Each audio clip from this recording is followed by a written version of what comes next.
Obviously, we have discussed on this podcast with numerous guests, Leah Thomas, the UPenn swimmer, who was, a dude. Originally part of the men's swimming team, and then decided to take, I want to say, 18 months off, went on hormone therapy, and came back as a transgender member of the women's swim team. Leah went on to actually win the NC2A championship in the 500-meter freestyle as a transgender female athlete. When she had competed as a man, she certainly did not have the same prowess in the pool, let's say. Obviously, a great athlete, you don't get a D1 scholarship to the University of Pennsylvania unless you are a pretty phenomenal athlete. You know what I mean? Mm-hmm. And you don't last 3 years on your team if you're not a pretty phenomenal athlete. But as far as like national rankings go, when Leah was competing as a man, she certainly wasn't winning, medals. She wasn't standing on the podium. As a female, the story was very much different.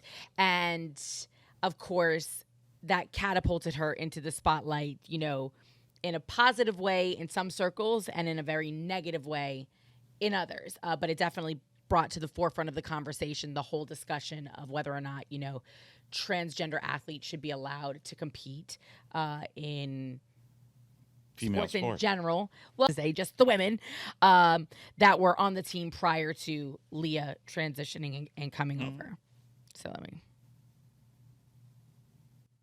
We were told that Leah's swimming and being in our locker room was a non-negotiable, and we were offered psychological services to attempt to re-educate us to become comfortable with the idea of undressing in front of a male. To sum up the university's response, we, the women, were the problem, not the victims. We were expected to conform, to move over, and shut up. Our feelings didn't matter. The university was gaslighting and fear-mongering women to validate the feelings and identity of a male. What you do not know is the experiences of the women on the University of Pennsylvania swim team. My teammates and I were forced to undress in the presence of Leah, a 6'4" tall biological male, fully intact with male genitalia, 18 times per week. Some girls opted to change in bathroom stalls, and others used the family bathroom to avoid this. When we tried to voice our concerns to the athletic department, we were told that Leah's swimming and being in our locker room was a non-negotiable, and we were offered psychological services to attempt to re-educate us to become comfortable with the idea of undressing in front of a male. Biologically, men are men and women are women. And, a lot of this has come about due to feelings.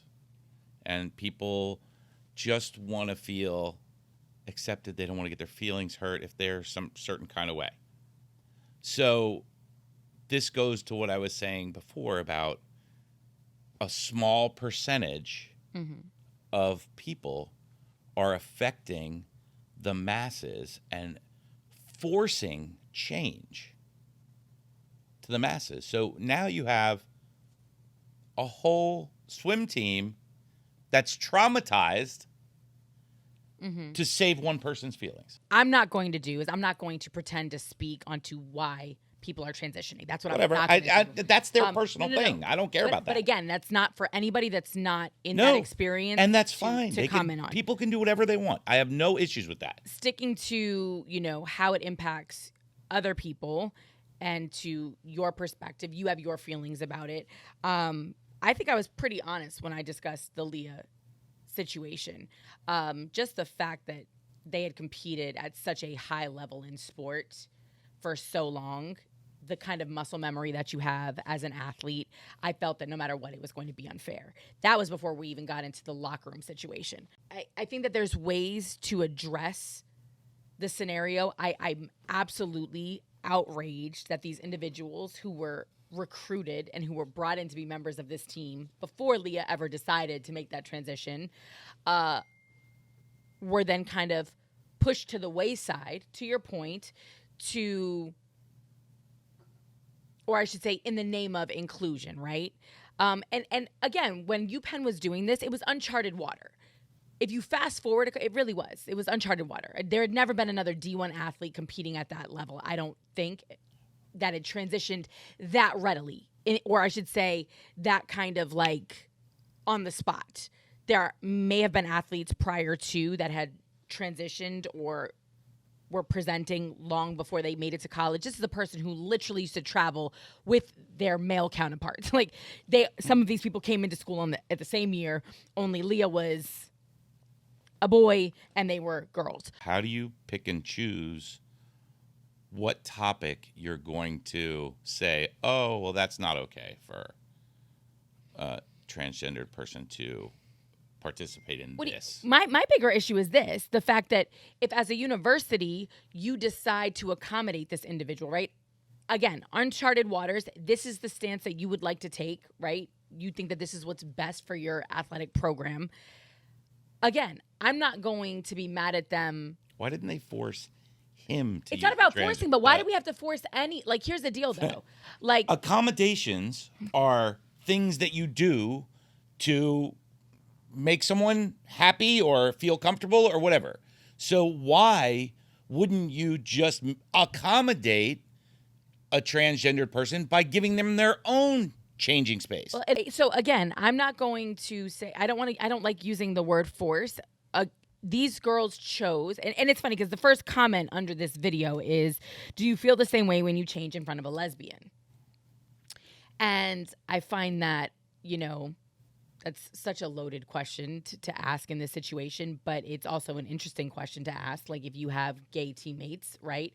Do you feel awkward, or do you feel, insecure or intimidated because you think that they may or may not be, checking you out? Like, I don't know, because that's one of the things that most gay people say, like, I'm not looking at every female that walks in a room. Like, yeah, I don't think women would have as big a problem with it as guys would. Why it's a loaded question is that it's kind of like a scenario that gay people have been faced with for a very long time. And their argument is always like, I'm not trying to check out or come on to every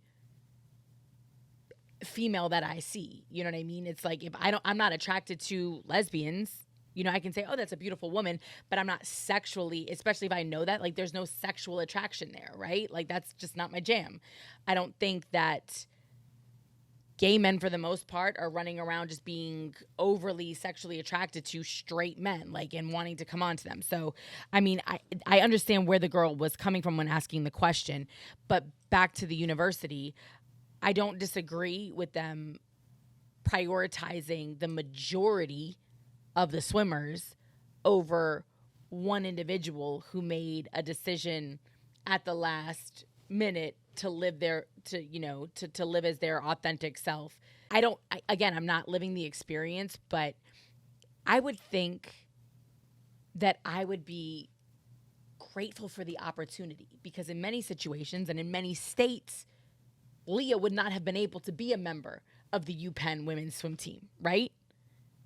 Because Leah was transgender. Like, there are states that have laws on the books that do not allow this. And now, as a result of situations like this and testimonies like this, FINA, which is the governing body that is over swimming, has negated. They've said no more transgender athletes unless you transitioned at the age of 12 and can, obviously, especially for a trans female athlete, like, you have to be able, it's the hormone level. I want to say it's like at 2.5 nanoliters or whatever of testosterone. And obviously a lot of people are saying that's unfair because there's so many laws on the books now that ban, gender affirming care and the hormones that are necessary to transition for young people, especially people as young as 12. And obviously a lot of people are saying that's unfair because there's so many laws on the books now that ban, gender affirming care and the hormones that are necessary to transition for young people, especially people as young as 12. But these are the rules that they're operating by. I know. Well, I'm not a big fan of that either. Not a big fan of what? Of kids transitioning. Mm-hmm. I mean, before they're here's the adults. crazy thing to me, though. When I hear the word transition, and this could be just my own ignorance, when I hear transition, I feel like you have fully transitioned, right? So if you were going from male to female, that means you have been taking hormones. You're probably, getting your boobies done. You're probably, well, I'm going to be honest. When I heard transition, I assume that you've had your genital Junk removed. removed. You know, and obviously, I don't think that any of those things should be done until you're an adult. Hormones, I do believe you should have access to hormone blockers because it's just, especially when you're going you know, from male to female, if you go through puberty as a young boy, it's virtually irreversible in the sense of what you can do to feminize yourself. You know what I mean? That was one of the things that Missy pointed out to us. The growth spurts, the depth of the voice, the Adam's apple, like it's a much more tumultuous process to transition. But I didn't realize that Leah was still walking around with a whole binga. You know what I mean? I didn't realize she had a penis. And that could definitely be intimidating as a female. I'm curious what percentage of transgendered females have had everything are done. post-op. It's very expensive. So you could be right. I know you think that there's probably more that are not than are. And obviously because I don't know the level to which insurance covers things like this, you know, you could be very right. I don't know those numbers. But if you tell me that you're transitioned, I, in my brain, just automatically assumed you were transitioning. You know what I mean? Like, that was gone, these are here, and bada boom, bada bing. Like, obviously, it was a process, and that simplifies it. So I wasn't aware that Leah still had, you know, again, male genitalia.